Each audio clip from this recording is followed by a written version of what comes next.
खबर मथुरा से है, जहां 3 कोरोना मरीज चकमा देकर विदेश भाग गए। बड़ी खबर इस वक्त, जहां 2 स्विट्जरलैंड और एक रूस की विदेशी महिला देश छोड़कर भागी है। तीनों को होम आइसोलेट किया गया था और तीनों रविवार को ही देश छोड़कर चले। मथुरा के जिला प्रशासन ने सभी के दूतावास में जानकारी दी है। तीनों के संपर्क में आए लोगों को ट्रेस करने में अब स्वास्थ्य विभाग जुट गया है।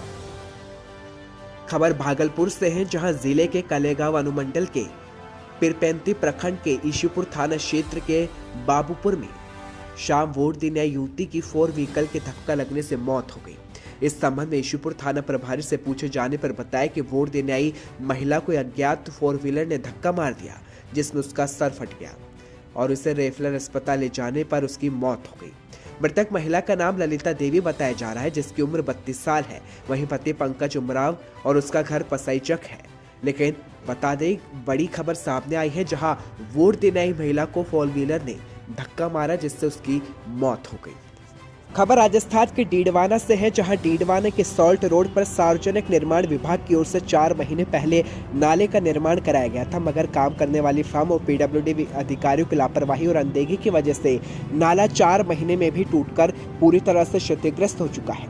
जबकि मार्ग अजमेर, जयपुर, सीकर, दिल्ली सहित कई अन्य शहरों की ओर जाने वाले मुख्य मार्ग है और इस मार्ग पर हर समय रोडवेज, निजी बसों के अलावा भारी वाहनों का आवागमन रहता है, मगर क्षतिग्रस्त नाले की वजह से वाहन चालकों को भारी दिक्कतें आ रही हैं। स्थानीय लोगों का आरोप है कि सार्वजनिक निर्माण विभाग के अधिकारियों की मिलीभगत से निर्माण करने वाली फर्म ने घटिया निर्माण सामग्री का उपयोग कर नाले का निर्माण कराया, जिसमें मात्र 4 महीने में ही नाला टूट गया। नाले से जब रोडवेज से अन्य वाहन गुजरते हैं तो हमेशा हादसे की आशंका बनी रहती है, लेकिन बावजूद इसके हालात नहीं बदले हैं। खबर राजस्थान के डीडवाना से ही है, जहां अजमेर विद्युत वितरण निगम की ओर से डीडवाना में बिजली के स्मार्ट मीटर लगाने का काम तेज हो गया है। डीडवाना क्षेत्र में लगभग 70% उपभोक्ताओं के घरों के बिजली मीटर बदलकर स्मार्ट मीटर लगाए जा चुके हैं।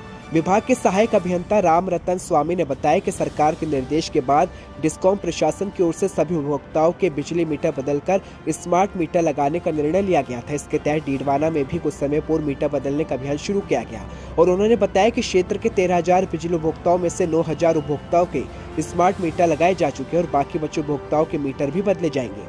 स्वामी ने बताया कि स्मार्ट मीटर में मोबाइल की तरह सिम लगी होगी, जिसमें पूरा मीटर ही ऑनलाइन रहेगा।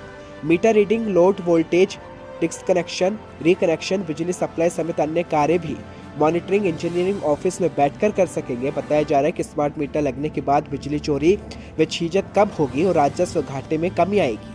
खबर भागलपुर से है, जहां भागलपुर के सृजन घोटाला मामले में सीबीआई ने छापेमारी कर आरोपी अपर्णा वर्मा, राजरानी वर्मा और जसीमा खातून को गिरफ्तार कर लिया है। तीनों आरोपियों को भागलपुर कोर्ट में पेश किया गया, जहां तीनों के खिलाफ हाल ही में सीबीआई कोर्ट पटना से गिरफ्तारी वारंट भी जारी किया गया था। सीबीआई ने कई जगहों पर छापेमारी कर इन तीनों की गिरफ्तारी की है। तीनों आरोपित सज्जन महिला विकास सहयोग समिति लिमिटेड सबोर की प्रबंधकारिणी सदस्य थी। जानकारी के माने तो इन तीनों महिलाओं ने आरोपियों के घोटाले के मास्टरमाइंड भागलपुर की मौसी मनोरमा देवी से थी। तीनों के घर पर सीबीआई ने अगस्त महीने में ही दस्तक दी थी, लेकिन तब तीनों पीछे के दरवाजे से फरार हो गई थी।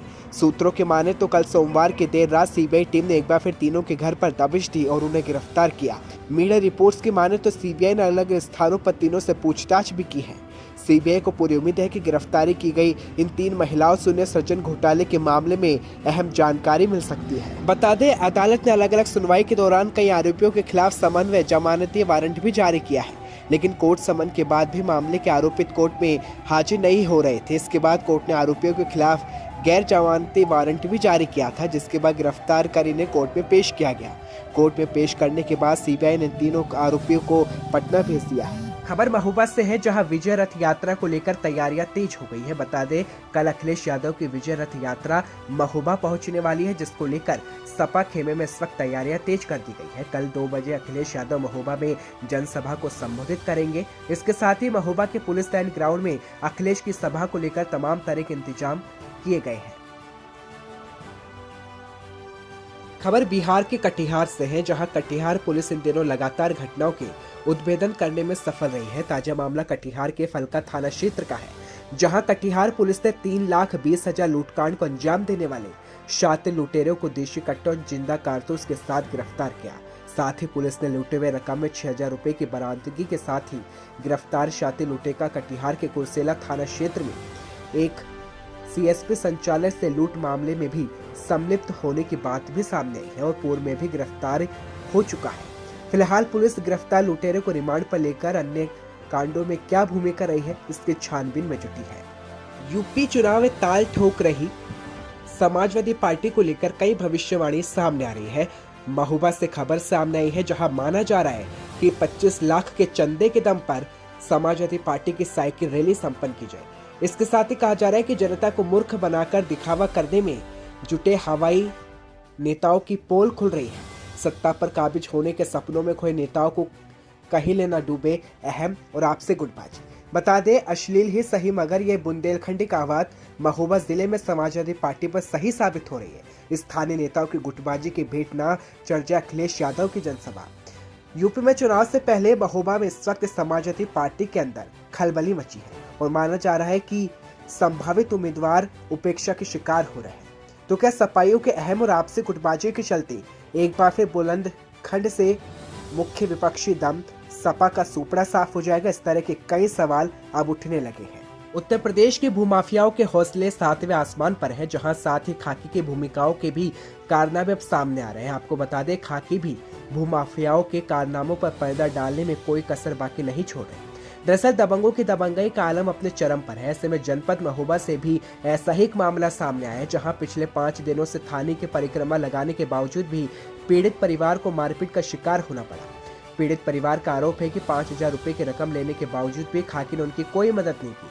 अब ऐसे में सवाल उठना लाजमी है कि जब कानून के रखवाले ही पीड़ित परिवार को दरकिनार कर चुप्पे साध ले, तो ऐसे सूरत में फरियादी जाए तो कहां जाए। मामला जनपद महोबा के पनवाड़ी थाना क्षेत्र में आने वाले भरवारा गांव का है, जहां हरगोविंद और उसके परिवार को दबंगों ने लाठी डंडों से पीटकर लहूलुहान कर दिया। हरगोविंद की माने तो उसकी जमीन भरवारा गांव में है, जिस पर फसल बोकर वे पिछले कई सालों से परिवार का भरण पोषण करता आ रहा है। लेकिन अभी हाल ही में गांव के दबंगों ने उसकी जमीन से सटे सरकारी सेक्टर पर जबरन कब्जा कर वहां से गुजरने पर रोक लगा दी, जिसके चलते हरगोविंद ना तो अपने खेत जा पा रहा है और ना ही अभी तक वह खेत पर फसल बो पाया है। गुजरे 5 दिन पहले हरगोविंद ने थाना पनवाड़ी में दबंगों के खिलाफ एक लिखित शिकायत दी थी, लेकिन उसके बावजूद भी कोई कार्रवाई नहीं की, तो मजबूरी के चलते उसको थाने में काबिज एक दरोगा को 5,000 रुपए की रिश्वत देनी पड़ी। दरोगा ने पैसे तो ले लिया, लेकिन उसकी कोई मदद नहीं की और बीते रोज जब वो अपने खेत जा रहा था, तो ठीक उसी वक्त सरकारी सेक्टर पर कब्जा किए दबंगों ने उसे उसके परिवार पर लाठी डंडों से हमला कर दिया, जिसके बाद सूचना पर पहुंची पुलिस ने उसे सामुदायिक स्वास्थ्य केंद्र पनवाड़ी में उपचार के लिए भर्ती कराया और सुबह खाकी ने दोबारा थाने बुलाया, तो लहूलुहान होने के बावजूद भी उसे थाने आना पड़ा। लेकिन सवाल यह है कि आखिर खाकी ने रिश्वत के बाद भी पीड़ित की मदद नहीं की, और सवाल ये कि आखिर खाकी मदद के बदले रिश्वत कैसे मांग सकती है।